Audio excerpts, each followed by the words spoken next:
Hello friends and dear student, एक बार फिर से आपका बहुत बहुत स्वागत है। आज की इस वीडियो में हम लोग पढ़ने वाले हैं फार्मेसी लॉ एंड एथिक्स का चैप्टर नंबर 11। और इस टॉपिक के अंदर आपको दो चीज़ें पढ़नी है, एक पढ़ना है CDSCO और एक पढ़ना है IPC। और इनके बारे में बहुत डिटेल नहीं पढ़ना, आपको सिर्फ इनके रोल के बारे में पढ़ना है कि इन लोगों का फंक्शन क्या है, ये क्या करते हैं। तो चलिए शुरू करते हैं। सबसे पहला है जो टॉपिक आपको पढ़ना है, यानी जिसके रोल के बारे में आपको पढ़ना है, वो है central drug standards control organisation. ठीक है, central drug standard control organisation, जिसको हम लोग CDSCO भी बोलते हैं। CDSCO is a national regulatory authority of India. तो CDSCO भी क्या है, एक इंडिया की अथॉरिटी है। अथॉरिटी मतलब समझिए एक डिपार्टमेंट है, एक कमेटी है, भी कह सकते हैं कुछ अधिकारियों का एक ग्रुप है जो कि नेशनल लेवल पे काम करती है। और काम इसका क्या है वो आगे आप पढ़ने वाले हैं। इतना जानिए कि ये एक रेगुलेटर बॉडी की तरह काम करती है। रेगुलेटर बॉडी मतलब चीज़ों को चलाने संभालने का काम करती है। जैसे कि कोई एक्ट है तो उस एक्ट के अंदर जो प्रोविजंस दिए गए हैं, जो बातें बताई गई हैं, उसको मनवाने का काम करती है। जिन बातों से रोका गया उससे रुकवाने का काम करती है, तो वो होती है रेगुलेटर बॉडीज़। ठीक है, तो ये भी क्या है, ये नेशनल लेवल पे क्या है काम करने वाली, समझिए एक डिपार्टमेंट है। एक होता है स्टेट लेवल पे, जैसे कि स्टेट फार्मेसी काउंसिल हो गया, तो अलग अलग स्टेट का होता है। लेकिन ये जो है ये नेशनल लेवल पे काम करते हैं, इसका इफेक्ट है ये पूरे इंडिया के अंदर है। ये कहीं पे भी जाके काम कर सकते हैं, कोई गलत कर रहा है उसको पकड़ सकते हैं। ये department of ministry of health and family welfare. और मैं आपको कई बार ministry of health and family welfare के बारे में बता चुका हूँ, तो उसी का एक समझिए डिपार्टमेंट है। अब ये किसके अंडर में आता है, ये सेंट्रल गवर्नमेंट जो होती है उसके अंडर में उसका एक डिपार्टमेंट होता है ministry of health and family welfare. और फिर इसके अंडर में ये आता है CDSCO। ठीक है, इनके अंडर में यानी इनके कंट्रोल में रह के ये काम करते हैं। ये लोग उसका समझिए एक तरीके से चयन करते हैं, बनाते हैं। और इसके अंदर कितने लोग होते हैं, और इसके अंदर अभी क्या है 379 यानी 379 मेंबर अभी इस वक्त प्रेजेंटली हैं। और इनका जो है ना अलग अलग जगह पे इन्होंने ऑफिस बना रखे हैं, अलग अलग जोन के अंदर इन्होंने अपने ऑफिस बना रखे हैं, क्योंकि पूरे इंडिया को इनको देखना है, कंट्रोल करना है। तो अलग अलग जोन मतलब मान लीजिए इंडिया को 6 हिस्सों में बांट दिया, तो 4 ऑफिस इन्होंने बना रखे बड़े बड़े। 6 के क्या है जोनल ऑफिस हैं, उसके बाद क्या है 4 सब जोनल ऑफिस हैं, फिर उसके बाद क्या है फिर उसके बाद क्या है 4 और छोटे छोटे लेवल पे इनके ऑफिसेज हैं। समझ में आ रही बात। ऐसे क्या है 13 पोर्ट ऑफिसेज हैं इनके। 13 क्या है पोर्ट ऑफिसेज हैं।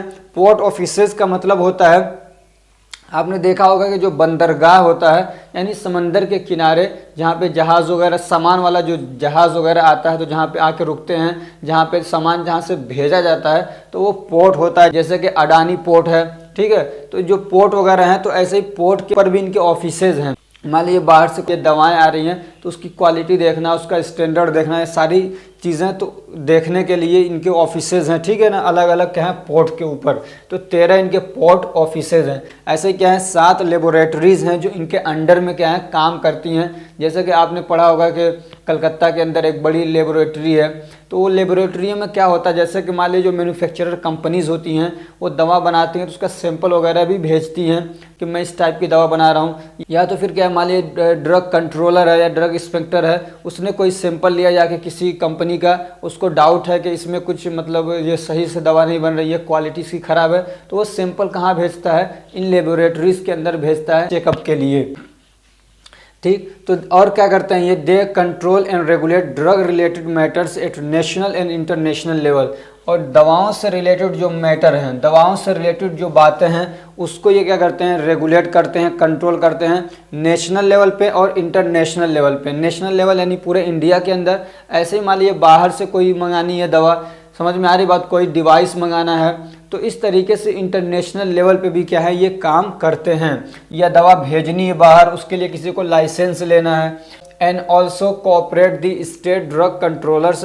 और जो स्टेट लेवल पे ड्रग कंट्रोलर्स हैं उनको भी ये लोग क्या करते हैं हेल्प करते हैं। ठीक है, अब ड्रग कंट्रोलर क्या करते हैं सैंपल वगैरह लेंगे, दवाओं की क्वालिटी को कंट्रोल करने का काम करते हैं वो। They performs many different types of functions which are following. अब बहुत सारे फंक्शन ये परफॉर्म करते हैं, बहुत सारे इनके जो रोल्स हैं वो हम लोग अब पढ़ने वाले हैं। तो क्या है, it makes policy and procedure for uniform implementation of the provisions of drug and cosmetic act and rules. अभी जो एक्ट है ड्रग एंड कॉस्मेटिक एक्ट, तो इसके जो प्रोविजंस हैं यानी जो इसके अंदर कानून है, जो इसके अंदर बातें बताई गई हैं, रूल और रेगुलेशन बताया गया है, उसको कैसे मतलब लोगों में उसको कैसे लागू किया जाए, कैसे इन्फोर्स किया जाए, कैसे उस पर मतलब अमल किया जाए और पूरे इंडिया के अंदर यूनिफॉर्म लेवल पे हो। यानी ये नहीं कि कहीं पे तो उसको बात को माना जा रहा है, कहीं पे नहीं माना जा रहा, कहीं पे तो उस नियम को दूसरे तरीके से माना जा रहा है, कहीं पे दूसरे तरीके से माना जा रहा है, तो वो यूनिफॉर्म नहीं है।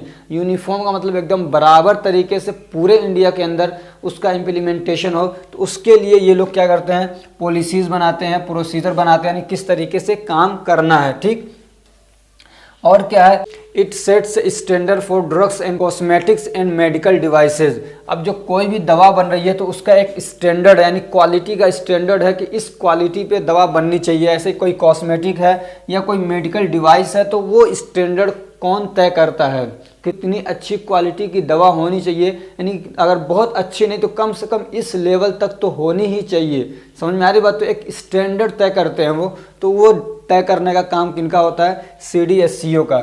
ऐसे ही क्या है, it controls the import of drugs, approval of new drugs and clinical trials. Import of drug को कंट्रोल करते हैं।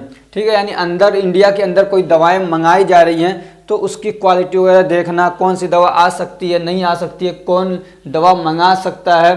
समझ में आ रही बात। तो उससे रिलेटेड जितनी बातें हैं उसको कंट्रोल करने का काम ये करते हैं। उसके लिए लाइसेंस वगैरह देना, ये सारा काम इनका होता है। ऐसे ही नई दवा को अप्रूवल देना कि इस दवा को अब बेचा जा सकता है, बनाया जा सकता है कि नहीं बनाया जा सकता है, तो ये भी परमिशन कौन देते हैं, ये देते हैं। एंड क्लिनिकल ट्रायल्स, और दवाओं के जो क्लिनिकल ट्रायल्स होते हैं उसके बारे में भी क्या है, ये परमिशन देते हैं। अब क्लिनिकल ट्रायल्स चैप्टर में क्लिनिकल ट्रायल्स बहुत डिटेल से आने वाला है, तो वहाँ पे हम लोग पढ़ेंगे। इतना समझिए कि जब कोई भी दवा मतलब बन के तैयार हो जाती है, उसको मार्केट में लाने से पहले यानी एकदम पूरे मार्केट में लाने से पहले उस पर ट्रायल किया जाता है, चेक किया जाता है कि उसका कितना, वो दवा कितना काम कर रही है, उसका कितना साइड इफेक्ट है, नहीं है।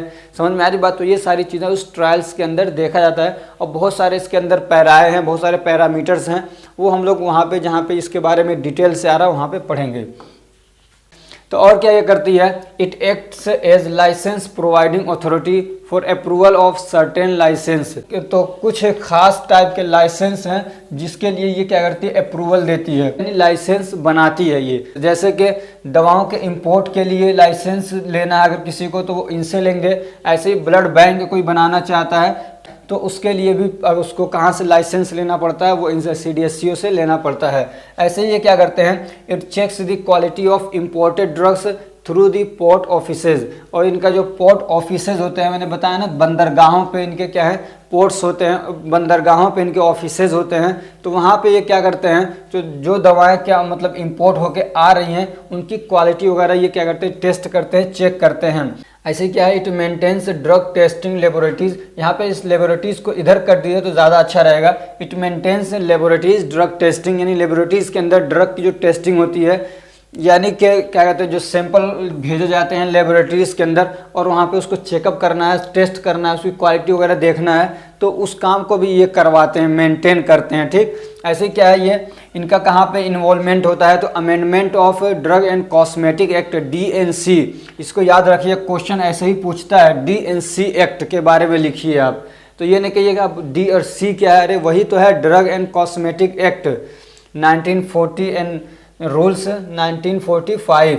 ठीक है, तो उसके उसमें कुछ अमेंडमेंट करना है, कुछ नया बदलाव करना है उसमें, तो वो कौन करता है, तो उसमें इनका एक बड़ा हाथ होता है। ठीक है, उसके लिए क्या है, ये दूसरे मतलब जो कंसल्टेटिव कमेटी है या ड्रग टेक्निकल एडवाइजरी बोर्ड है उससे ये कंसल्टेशन करते हैं, उनसे बातचीत करते हैं, मशवरा लेते हैं अमेंडमेंट के लिए। तो क्या है, it bans drug and cosmetics.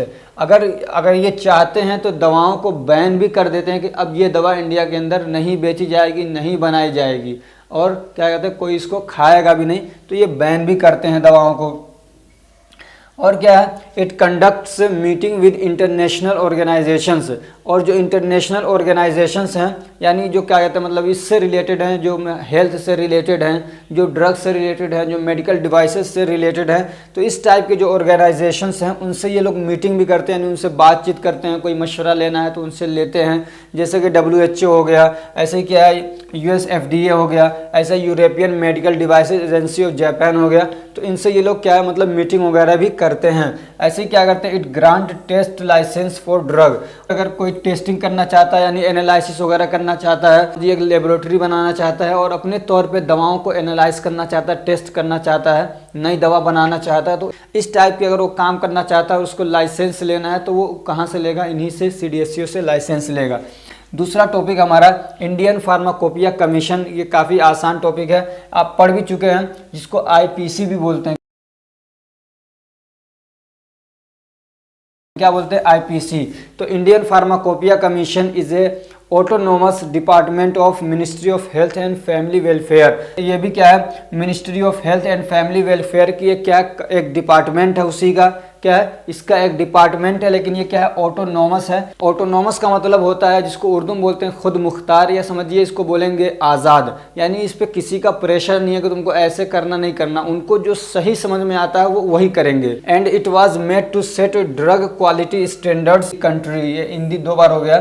तो कंट्री के अंदर दवाओं की क्या है, जो दवाओं की क्वालिटी का जो स्टैंडर्ड है उसको बनाने के लिए इस कमेटी का क्या है, गठन किया गया था।